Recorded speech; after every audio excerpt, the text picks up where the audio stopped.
Hello friends, welcome to all of you on my channel. Myself Pradeep Kumar Mishra. अभी तक हम percentage के क्वेश्चन पढ़ रहे थे। अब हम पढ़ेंगे प्रॉफिट एंड लॉस, मतलब लाभ और हानि।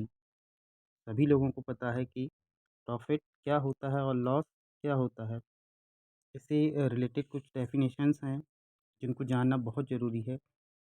हालांकि सभी जानते तो हैं, मगर फिर भी अपन जब यहाँ से शुरुआत कर रहे हैं तो शुरू से ही देखते हैं। ये बहुत इम्पोर्टेंट टॉपिक है और इस पर हमेशा ही क्वेश्चन आते हैं। ठीक है, तो ये आपको हमेशा ही मददगार साबित होगा। जैसे क्रय मूल्य या कॉस्ट प्राइस, इसको इंग्लिश में बोलते हैं कॉस्ट प्राइस। तो यह वह मूल्य होता है जिस पर कोई भी वस्तु खरीदी जाती है। ठीक है, तो उसको क्रय मूल्य या कॉस्ट प्राइस कहा जाता है। विक्रय मूल्य या सेलिंग प्राइस, सेलिंग प्राइस वह मूल्य होता है जिस पर कोई वस्तु बेची जाती है। ठीक है। नेक्स्ट डेफिनेशन है मार्क प्राइस या अंकित मूल्य। तो यह वह मूल्य होता है जो किसी वस्तु पर या उसके पैकेट पर अंकित रहता है। किसी भी प्रकार की छूट या डिस्काउंट अंकित मूल्य या मार्क प्राइस पर ही दी जाती है। जो मूल्य आपकी वस्तु या उसके पैकेट पर अंकित होता है उसी पर आपको डिस्काउंट दिया जाता है। फिर आता है लाभ, लाभ या प्रॉफिट। तो प्रॉफिट होता है जब किसी वस्तु का विक्रय मूल्य, मतलब सेलिंग प्राइस, कॉस्ट प्राइस से अधिक होता है तो ऐसी स्थिति में लाभ होता है। और हानि, जब किसी वस्तु का विक्रय मूल्य क्रय मूल्य से कम हो तो ऐसी स्थिति में हानि होती है। तो नंबर 4, लाभ और हानि 5, इनकी डेफिनेशंस के हिसाब से अपन लाभ और हानि को नंबर 6 पर जो लिखा है वो अपन देख सकते हैं कि विक्रय मूल्य SP, selling price minus cost price is equal to profit, and loss is equal to क्रय मूल्य cost price minus selling price. जैसा कि इसमें आपको साफ साफ दिख रहा है कि यदि सेलिंग प्राइस ज़्यादा है तो लाभ होगा, और यदि कॉस्ट प्राइस ज़्यादा है, आपको क्वेश्चन में कॉस्ट प्राइस की वैल्यू ज़्यादा दी गई है तो उसकी वैल्यू जो है मतलब हानि होगी आपको किसी भी चीज़ का सौदा करते समय। तो ये सारी चीज़ें आपको बेसिक डेफिनेशंस हैं, इसको आपको याद रखना पड़ेगा कि लाभ कब होना है और हानि कब होनी है। ठीक है, सेलिंग प्राइस क्या है, कॉस्ट प्राइस क्या है। पहली ट्रिक पर आते हैं या पहले फॉर्मूले पर आते हैं। तो जब क्वेश्चन में आपको कॉस्ट प्राइस मतलब क्रय मूल्य, क्रय मूल्य यदि आपको दिया रहता है और सेलिंग प्राइस निकालने को बोला जाता है तो इस तरीके से अपन उसको निकाल सकते हैं कि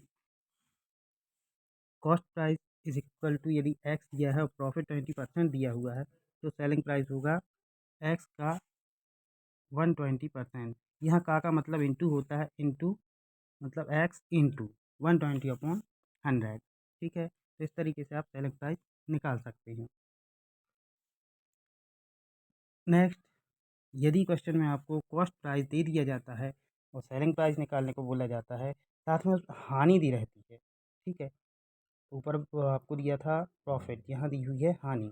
तो कॉस्ट प्राइस यदि एक्स रुपये है और लॉस दिया हुआ है 20%, तो सेलिंग प्राइस आपका क्या होगा, एक्स का 80%, मतलब एक्स इंटू 80/100। ठीक है। दूसरा, इसके बाद इसमें ये तरीके की क्वेश्चन भी पूछे जाते हैं। लाभ और हानि तो आप जो अभी अपन डेफिनेशन देखे थे उसमें से निकाल लेते हैं। जब यदि प्रतिशत लाभ होता है, लाभ अलग होता है, प्रतिशत लाभ अलग होता है, हानि अलग होती है, प्रतिशत हानि अलग होती है। तो जब प्रतिशत लाभ निकालने को बोला जाता है तब आपको ये फॉर्मूला यूज़ करना है, लाभ इंटू 100 क्रय मूल्य, क्रय मूल्य मतलब कॉस्ट प्राइस।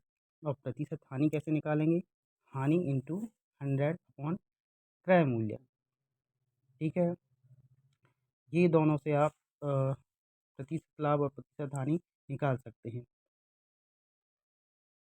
इसके बाद यदि आपको सेलिंग प्राइस दे दिया जाता है और कॉस्ट प्राइस निकालने को बोला जाता है। ठीक है, अभी अपन को कॉस्ट प्राइस दिया जा रहा था और सेलिंग प्राइस निकालना था। अब यदि सेलिंग प्राइस दिया जा रहा है और कॉस्ट प्राइस निकालना है तो उसके लिए अपन कैसे निकालते हैं वो देख लेते हैं। यदि सेलिंग प्राइस जो है वो एक्स रुपये है और प्रॉफिट दिया हुआ है 20%।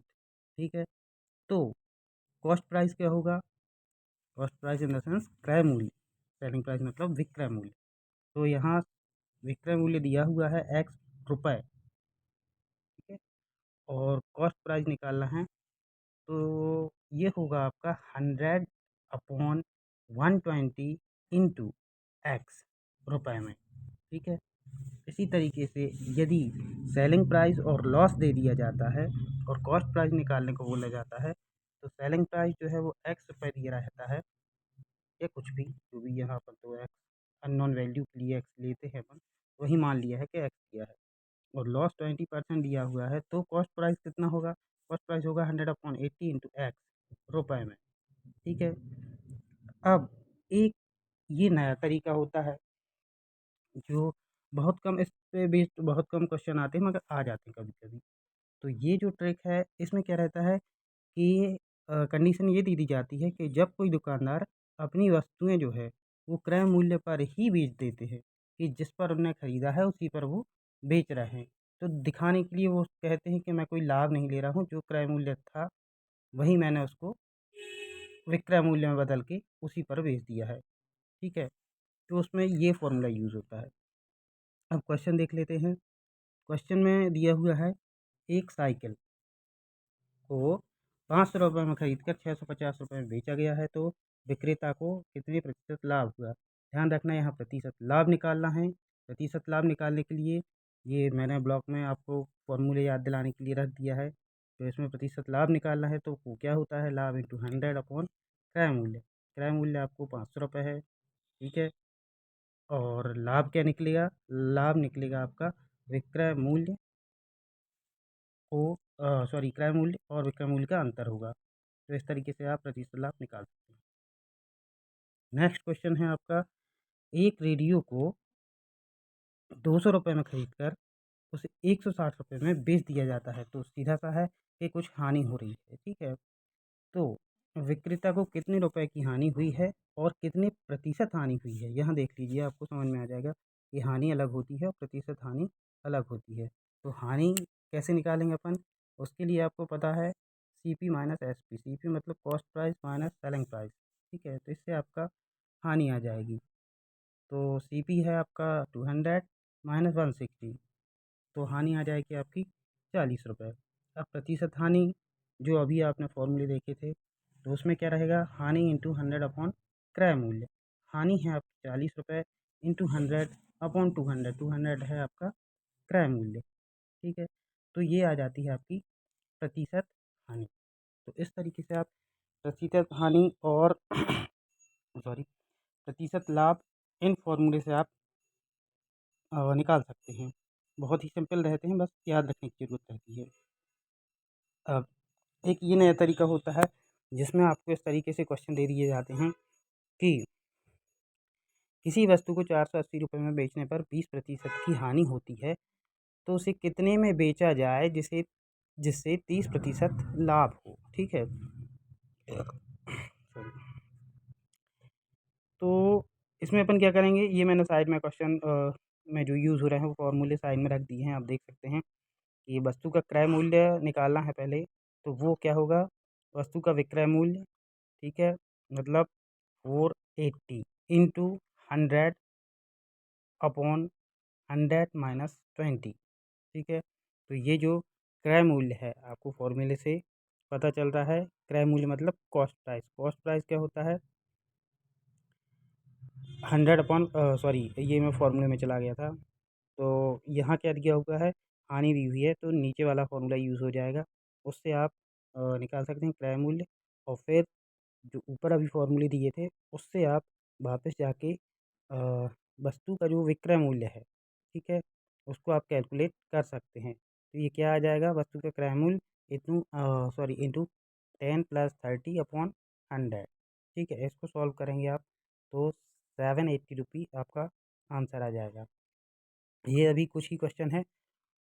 अभी अपन जो अगला वीडियो हो देखा जाएगा, मैं डालूँगा उसमें, तो ये बहुत जो अलग-अलग तरीके के न्यूमेरिकल्स आते हैं प्रॉफ़िट और लॉस पर, उन पे अपन चर्चा करेंगे, क्योंकि कई तरीके से इस पे क्वेश्चन बनते हैं। 1-2 तरीके से नहीं, कई तरीके से घुमा के दे देते हैं, तो उसको एक तो पकड़ना ज़रूरी रहता है कि इसमें कौन-सा फ़ॉर्मूला लगेगा, ठीक है? और थोड़ा-सा अपना कॉमन सेंस भी यूज़ करना पड़ेगा, क्योंकि उसकी कोई ट्रिक नहीं होती है, कॉमन सेंस ही ज़रूरी होता है। Thank you.